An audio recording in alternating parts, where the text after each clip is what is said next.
Hello दोस्तों, मेरा नाम है अभिषेक गुजर और मैं स्वागत करता हूं आपका अपने चैनल मैथ जीरो से में। इसमें मैं आपको क्लास 10th 12th और कंपटीशन लेवल का बेसिक तक सिखाऊंगा। सही है, तो आज बिना टाइम बर्बाद किए हम शुरू करते हैं क्लास 10th का पहला चैप्टर, जिसका नाम है वास्तविक संख्याएं। इसमें हमें दो चीजें पढ़नी पड़ेंगी, एक एलसीएम एक एचसीएफ। दोनों ही चीजें बहुत अच्छी हैं और इतने अच्छे से सीखोगे कि जिसको कुछ नहीं आता ना वो भी आज एलसीएम और एचसीएफ सीख के जाएगा। देखो, थोड़ी सी बात कर लेते हैं पहले वास्तविक संख्याएं और काल्पनिक संख्याएं। संख्याएं जो हैं, जो हमारी संख्याएं हैं, वो दो प्रकार की होती हैं। पहला प्रकार इसमें आ जाता है वास्तविक, ठीक है, और दूसरा प्रकार इसमें आ जाता है हमारा काल्पनिक। अब बहुत सारे बच्चों को काल्पनिक और वास्तविक में कंफ्यूजन रह जाता है कि काल्पनिक संख्याएं कौन सी होती हैं। देखो, अगर इसमें बात करें काल्पनिक संख्या की, काल्पनिक संख्या की, तो काल्पनिक संख्याओं के अंदर केवल वे संख्याएं आती हैं जिनके अंडर रूट में माइनस लगा हुआ होता है। जैसे मैं माइनस के अंडर रूट 3 लिख दूं तो ये काल्पनिक में पहुंच जाएगी। ऐसे अगर मैं अंडर रूट में माइनस के 4 लिख दूं तो ये भी हमारी काल्पनिक में पहुंच जाएगी। ऐसे ही मैं अंडर रूट में माइनस के 5 लिख दूं तो ये भी हमारी काल्पनिक संख्या हो जाएगी। तो वास्तविक संख्याओं में कौन सी आएंगी? बाकी जितनी भी संख्याएं बची हुई हैं सारी की सारी हमारी ये वास्तविक संख्याओं में पहुंचेंगी। वास्तविक संख्याओं में भाई 0, 1, 2, 3, 4, 5, 6, 7, अंडर रूट वाली 2, रूट 2, रूट 3, इनमें माइनस नहीं है, इनमें माइनस है। जिनमें अंडर रूट के अंदर माइनस होगा वो काल्पनिक होंगी, जिनमें नहीं होगा वो वास्तविक होंगे। ठीक है भाई। इसके बाद इसमें संख्याएं आ जाती हैं भैया रूट 4, रूट 5, ठीक है, रूट 6 भी इसमें आ जाएगी। और ये तुम जानते हो क्या है, पूर्ण वर्ग संख्या रूट 4, इसका 2 हो जाता है। सही है, उसमें तुम्हें कोई दिक्कत नहीं होनी चाहिए। अब ये हमारा टॉपिक नहीं है, मैंने थोड़ा सा बता दिया। हम सीखने वाले हैं भाई एचसीएफ और एलसीएम। हम सीखेंगे एचसीएफ और एलसीएम। एचसीएफ की अगर फुल फॉर्म की बात करूं तो इंग्लिश में देख लो, हिंदी में इसको कहते हैं महत्तम समापवर्तक और एलसीएम को कहते हैं लघुत्तम समापवर्तक।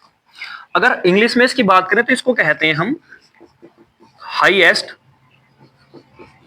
Common factor. ठीक है भाई। इंग्लिश में अगर हम इसकी बात करें तो इसको कहते हैं हम हाईएस्ट कॉमन फैक्टर। और एलसीएम की अगर फुल फॉर्म की बात करें तो एलसीएम को हम कहते हैं भैया लोएस्ट कॉमन मल्टीपल। ठीक है भाई, लोएस्ट कॉमन मल्टीपल। अब ये होता क्या है, देखो एचसीएफ और एलसीएम निकालने के लिए हमें कम से कम दो संख्याओं की आवश्यकता पड़ेगी। किसी एक संख्या का एलसीएम या एचसीएफ नहीं होता है, कम से कम कितनी संख्या होनी चाहिए? दो संख्याएं। एचसीएफ को हिंदी में कहते हैं हम महत्तम समापवर्तक। ठीक है भाई। एलसीएम को अगर बात करें तो एलसीएम की भी देख लो हिंदी। एलसीएम की जो हिंदी होती है वो होती है लघुत्तम समापवर्तक। ठीक है भाई। यहां से आगे अगर महत्तम समापवर्तक की बात करें तो महत्तम समापवर्तक क्या है और लघुत्तम समापवर्तक क्या है? तो किन्हीं अगर दो संख्याओं पे बात कर लें, 2 का 3 का 4 का निकाला जा सकता है। किन्हीं अगर दो संख्याओं की बात करें, जैसे मैं संख्या ही ले लेता हूं, जैसे मैंने लिया 2 और 4, दो संख्याएं ली हैं, पहली संख्या 2 है और दूसरी संख्या 4 है। अब यहां देखोगे अगर तुम, तो ये जो महत्तम समापवर्तक होगा, वो जो संख्या होगी वो इन दोनों संख्याओं को काटेगी और बड़ी से बड़ी होगी, इसलिए इसका नाम महत्तम है। दोबारा सुन लो, महत्तम समापवर्तक वह संख्या है जो इन दोनों संख्याओं को काटेगी। और लघुत्तम समापवर्तक, लघुत्तम समापवर्तक वह संख्या है जो इन दोनों संख्याओं से कटेगी और छोटी से छोटी होगी, और महत्तम संख्या बड़ी से बड़ी होगी। कैसे, अभी बात करते हैं, अभी दिखाते हैं।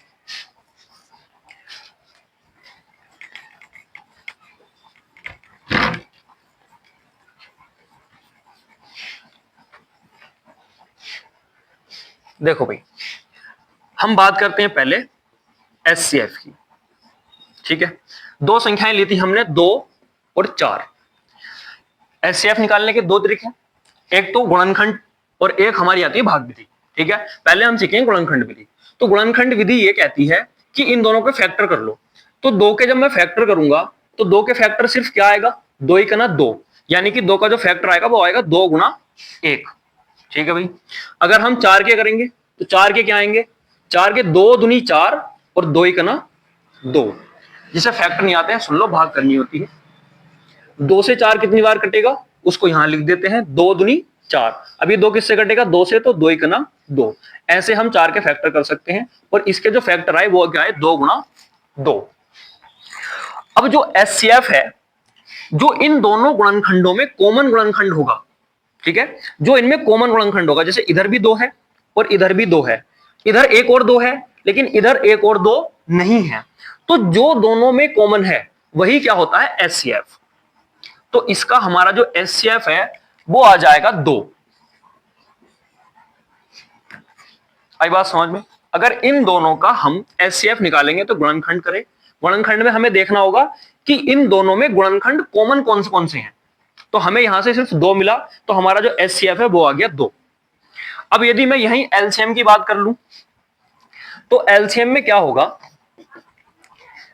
जो हमारा एचसीएफ है इसको ऐसे ही लिख लेंगे, यानी कि जो कॉमन फैक्टर है उसको हम एक बार लिख लेते हैं, और जो बच गया, क्या बच गया, देखो इधर से 1 बचा, इधर से 2, तो ये इसकी मल्टीप्लाई में ऐसे के ऐसे ही आ जाएंगे, इसकी गुणा में हम इनको ऐसे के ऐसे ही उतार लेंगे, बिल्कुल भी कोई अंतर नहीं करेंगे। तो 2 एक ना 2 और 2 दूनी 4, तो इनका जो एलसीएम है वो क्या आ जाएगा, 4।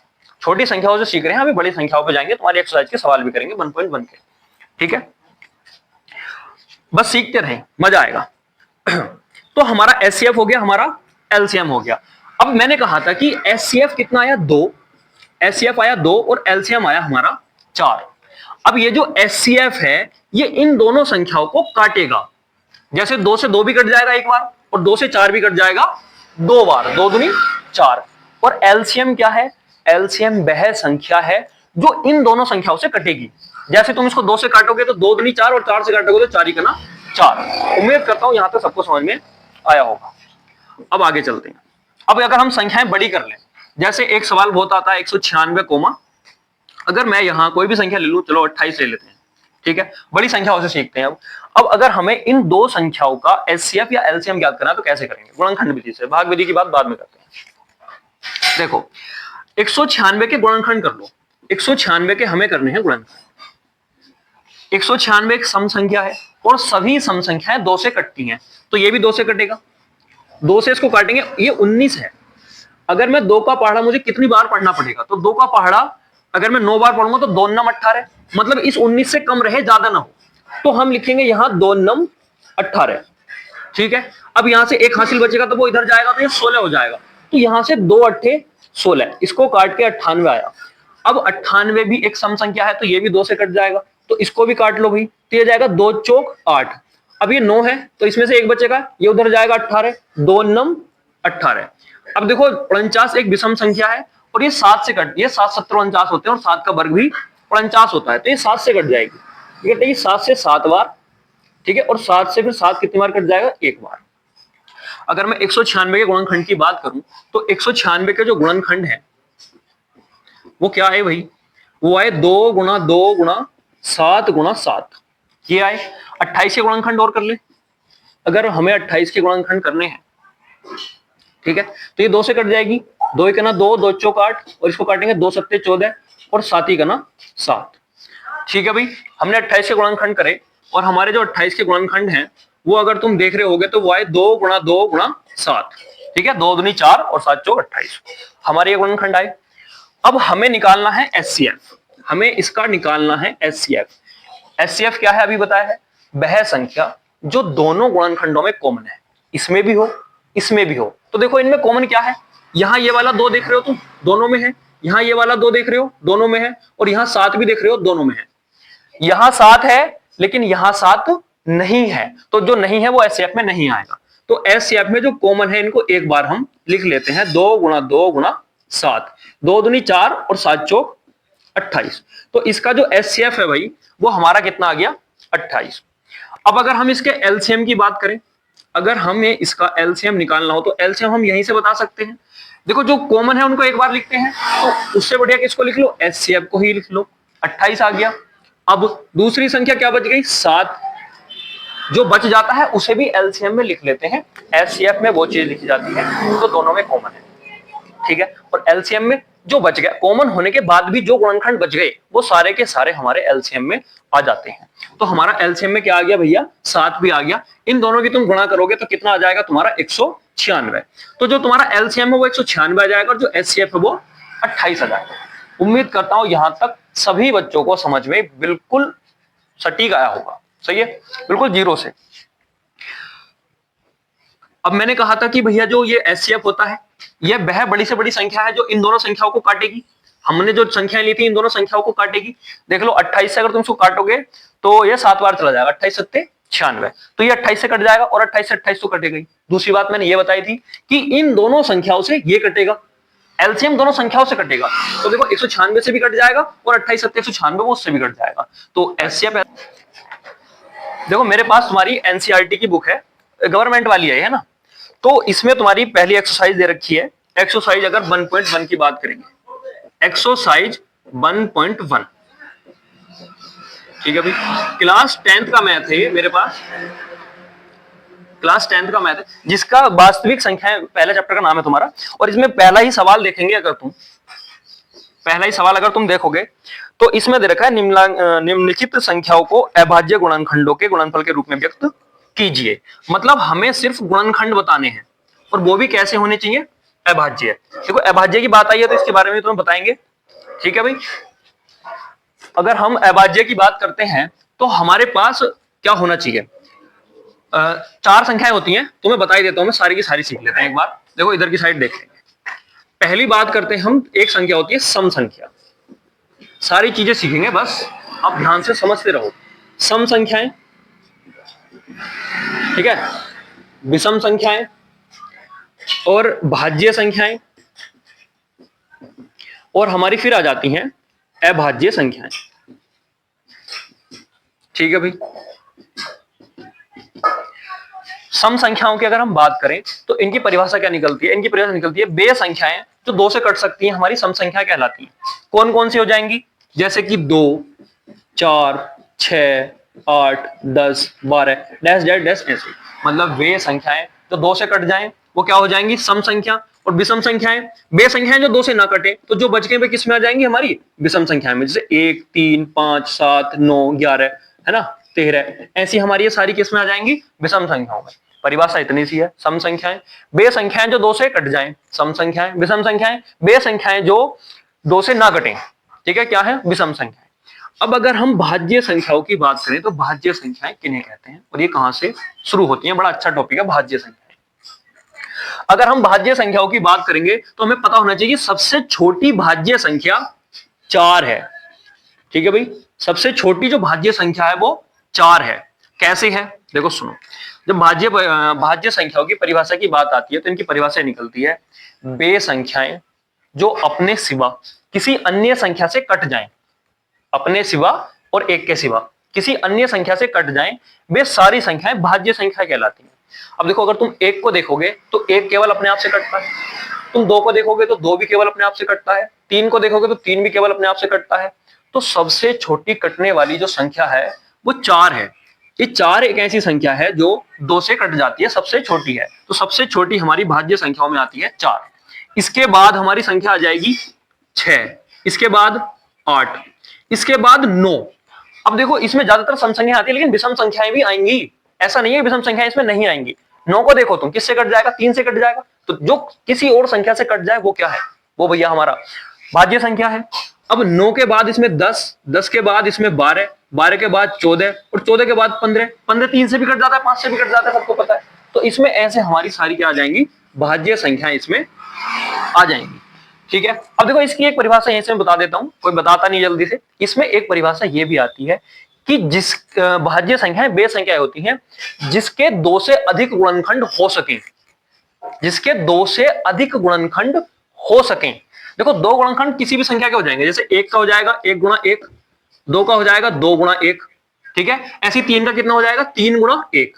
तो ये सभी संख्याओं के हो जाएंगे। लेकिन जिस संख्या के 2 से अधिक गुणनखंड हो जाए वह संख्या क्या होती है, भाज्य संख्याएं होती हैं। ठीक है, अब देखो जैसे 4 लोगे तो 4 को क्या लिख सकते हैं, 2 गुणा 2 गुणा 1, तो इसके कितने गुणनखंड हो गए, 3। ठीक है, इस प्रकार हम भाज्य संख्या, अभाज्य संख्याएं क्या है, अभाज्य संख्याएं वे संख्याएं होती हैं जो हमारी किसी भी संख्या से नहीं कटती हैं सिवा अपने आप के। ठीक है, केवल अपने और अपने आप से ही वे कटेंगी। अब जैसे इसमें हम बात करते हैं तो इसमें सबसे छोटी अभाज्य संख्या जो आती है वो बेटे 2 आती है। एक को हम अभाज्य संख्याओं में नहीं लेते हैं, एक हमारा अभाज्य संख्याओं में भाज्य संख्याओं में नहीं आता है, एक हमारा केवल किसमें चला जाता है, विषम संख्याओं में चला जाता है। तो सबसे छोटी अगर हमसे कोई अभाज्य संख्या पूछेगा तो वो क्या होगी, वो 2 होगी। ठीक है, 2 के बाद अभाज्य संख्या कौन सी होगी, 3 होगी।